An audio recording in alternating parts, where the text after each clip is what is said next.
வணக்கம் M S Rajeswari அவர்களே. வணக்கம் வணக்கம். குழந்தையும் தெய்வமும் படத்தில் கோழி ஒரு கூட்டிலே என்ற பாடல் சிறுவர்களை மட்டுமல்ல வளர்ந்தவர்கள் மனதையும் உருக்கும் வகையில் அமைந்திருந்தது. நீங்க மட்டும் இல்ல, எல்லாருமே சொல்லியிருக்காங்க. இந்த கமல் பாடின அந்த அம்மாவனியவும் இந்த கோழி ஒரு கூட்டலையும் பாடினது ரொம்ப ஒரு பழைய காலத்துல சுந்தரராஜனவ தங்கவேலு இவங்க எல்லாம் பார்த்து போன் பண்ணியே சொல்லியிருக்காங்க. என்ன ரொம்ப இந்த இடம் ரொம்ப மனசு கஷ்டமா இருக்கு. அதாவது இந்த அடுத்த வீட்டு பாப்பா அந்த லைன்ல இருந்தே மனசு ரொம்ப சிரமமா இருக்கும் அந்த பாட்டு. இசையமைப்பாளர்கள் உங்களை எந்த வரையறைக்குள் வகைப்படுத்தி வைத்திருந்தார்கள்? ஏற்கனவே நான் மாதிரி 6-7 வருஷமா ஏவிஎம்ல இருந்தனால எல்லாம் பெரியவங்களுக்கே பாடி எல்லாம், அதாவது இந்த ஒரு காமெடி அந்த இது, அப்புறம் சோக பாடல்கள், ஒரு கிளாசிக்கல் நல்ல இதுவான சங்கீதமான பாடல்கள் எல்லாமே பாடக்கூடிய என்னால முடியும்னு அந்த வயசுலயே பாடி முடிச்சாச்சு. எதுவும் பாக்கி இல்லை, எல்லாம் பாடியாச்சு.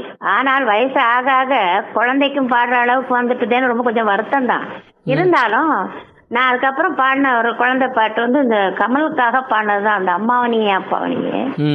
அப்புறம் இந்த டவுன் பஸ்ல ஒரு சிட்டுக்குருவி செய்தி தெரியுமான்னு ஒரு குழந்தை ஒண்ணு பாடும், மறுபடியும் அதே பாடல பாடும் சோகமா.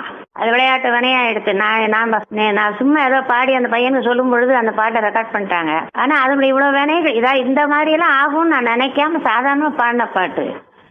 அதனால அவங்க என்ன நினைச்சிட்டாங்க, ஐயோ குழந்தை பாட்டு ராஜேஸ்வரி ரொம்ப நல்லா பாடுறாங்க அப்படின்னுட்டு இதை பண்ணிட்டு இப்படி நம்ம லைஃப் இப்படி ஓடி போயிடுது. அதனால இப்பெல்லாம் நம்ம பாடுறதும் இல்லை, ரொம்ப அவாய்ட் பண்ணி ஒரு 10-15 வருஷம் ஆயிடுச்சு பாடுறதில்ல, கூப்பிட்டாரும் போடுறதில்ல.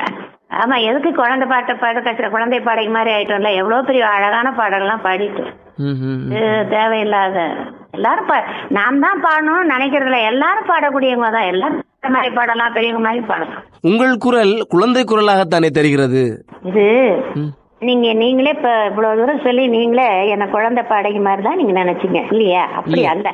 அப்படி தோணுது நீங்க நினைக்க காரணம் என்ன நான் சொல்லவா? ஃபீலிங். அதாவது அந்த குழந்தை இப்படித்தான் பாடும், இந்த குழந்தை இப்படிதான் அதை நினைக்கும் அப்படி நம்ம மனசுல வச்சோம்னா அதே மாதிரி இது மெமரிக்கு, அதாவது என்ன சொல்றது, இதெல்லாம் கிடையாது, புரியுதா? இப்போ வித்தியாசத்தை பாருங்க. இந்த லலிதா பத்மினி லலிதான்னு ஒரு அம்மா இருக்காங்க, ஞாபகம் இருந்துதா? அவங்க வாய்ஸ் ரொம்ப கணிப்பா இருக்கும். அப்ப எனக்கு ஞாபகம் ஒரு 15 வயசா இருக்கும். அப்போ துன்பம் நேர்கையில் யாழெடுத்தென்னே இன்பம் சேர்க்க மாட்டாயா அப்படின்னு ஒரு பாடல். துன்பம் நேர்ந்த பாட்டு பாடும் பொழுது என்னுடைய குரல் எப்படி இருந்தது? ஏன்னா உங்களுக்கு நீங்க நினைக்கிறத நாங்க மாத்துறேன். நான் இப்போ இது இந்த கீழ் சுதியில, அதாவது கீழே துன்பம் நேர்கையில் இப்ப கணிப்பா இருக்கு அந்த வாய்ஸ் இல்லையா? இதே பாட்டை வேற மாதிரி பாடு. துன்பம் நேர்கையில் யாழெடுத்தென்னே இன்பம் சேர்க்க மாட்டாயா. என்னுடைய ஒரிஜினல் வாய்ஸ் இப்ப குழந்தை குரல் மாதிரி இருக்கும் இல்லையா? இந்த ஒரிஜினல் வாய்ஸ பாடக்கூடாதுன்னு அல்ல, அந்த அந்த அந்த அந்த என்ன சொல்றது, அந்த அவங்க வாய்ஸுக்கு தகுந்த மாதிரி எங்களை நாங்க இப்ப டிஎம்எஸ் பாருங்க, எம்ஜிஆருக்கும் பாடுவாரு, நம்ம சிவாஜிக்கும் பாடுவார். சிவாஜிக்கு பாடும்போது அழுத்த திருத்தமா ரொம்ப சிரமப்பட்டு அருமையா பாடுவார். அவருக்கு ரொம்ப நேக்கா ரொம்ப சந்தோஷமா பாடுவார். அப்ப யோசிச்சு பாருங்க, அப்ப அவரோட குரல் மாற்றி பாடுறதாக அல்ல, அந்த தகுந்த மாதிரி சுருதியை நாங்க வச்சுக்குவோம். சுருதியை வச்சுக்கிட்டோம்னா கரெக்டா வந்துடும். அதனால என்னுடைய சில சிட்டுக்குருவி மற்றதெல்லாம் என்னுடைய ஒரிஜினல் வாய்ஸ். அதாவது ஒரிஜினல் வாய்ஸ்னா என்னோட இஷ்டம் போல சுதந்திரமா பாடுறது, புரியுதா? சுதந்திரமா பாடுறது வேற. அவங்க இப்படிதான் பாடணும் அப்படின்னு நினைச்சாங்கன்னா நாங்க அந்த இதை கொஞ்சம் பாடணும். நான் மட்டும் இல்ல, யாருமே இப்ப நீங்க பேசுறீங்க இல்லையா, நீங்க கொஞ்சம் மேல தாயா பேசி பாருங்க சார், நீங்க உங்களோட குரல் வேற மாதிரி இருக்கும். மண்ணுக்கு மரம் பாரமா, மரத்துக்கு கிளை பாரமா, கொடிக்கு தாய் பாரமா, குழந்தை தாய்க்கு பாரமா. செம்மொழி பாடலில் ஏஆர் ரஹ்மான் உங்களை கண்டுகொள்ளாமல் போனதன் காரணம் என்ன? அதை நீங்க தான் போய் கேட்கணும். நான் நினைச்சேன் நீங்க அப்படித்தான் கேட்பீங்கன்னு சொல்லி. நான் எப்படி நினைச்சீங்க? நான் அப்படிதான் கேட்பேன்னு அப்படிலாம் இல்ல. அதாவது அந்த சூழ்நிலை அப்படி இருக்கலாம். குழந்தையா இருக்கனால அவங்க யூஸ் பண்ண முடியாம போயிடுச்சு. இதெல்லாம் நம்ம ஒண்ணும் இதுவாக நினைக்க கூடாது. அந்த நேரத்துல பாக்குப்பாடு எல்லாரையும் பாடணுமோ அவங்க எல்லாம் எல்லாருமே பாடி இருக்காங்க. அது ரொம்ப சந்தோஷமா இருக்கு. டிஎம்எஸ் பாடி இருக்காரு எல்லாமே. சிலருக்கு இந்த ஜெனரேஷன்ல மத்தவங்க நம்மளை விட இன்னும் கொஞ்சம் இதா இருக்கிறவங்க சொல்ற பழைய இருந்தா கூட இருந்தாலும் கூட அவங்களுக்கு அந்த கவனம் வர வாய்ப்பு இல்லை இல்லைங்களா? அதனாலதான் இப்போ நீங்க எப்படி சிலோன்லயோ அல்லது மலேசியாவோ சிங்கப்பூர் எல்லாம் என்னுடைய பாடலை கேட்டோம்னாக்கா அந்த பாட்டு பாடினவங்க இவங்கதான் அப்படின்னு குறிப்பா சொல்லக்கூடிய அளவுக்கு இருக்கிறாங்க. அதே மாதிரி மற்ற பாடல்கள் பாடும்பொழுது இவங்க அந்த பாட்டு பாடினாங்களே அப்படின்னு குறிப்பா சொல்ற அளவுக்கு இருக்கிறாங்க. நேரடியா பார்த்தாலும் சரி, அதை கேட்டாலும் சரி இல்லையா. ஆனா இதுல எல்லாம் பழமை வாய்ந்த ஒரு ஆள் யாருன்னா நான் தான் இருக்கேன். நம்ம பாடலை இன்னும் ரசிக்கிறாங்களேன்னு நினைக்கும் போதே ரொம்ப மனசு ரொம்ப சந்தோஷமா தான் இருக்கு. ஏன்னா இப்ப வரக்கூடிய வேகமான பாடல்களை கேட்டு கேட்டு இந்த பாடலை யாருமா இன்னைக்கு மரம்பாரமான கேட்பதா ரொம்ப கொஞ்சம் யோசிச்சு பாருங்க. அது ரொம்ப எனக்கு எதுவும் அப்படி தோணுது. 50 வருஷம் பாட்டை நீங்க இப்ப கேட்டுட்டு இருக்கீங்க இல்லையா? சுமார் 50 வருடங்களுக்கு மேல் இல்லையா?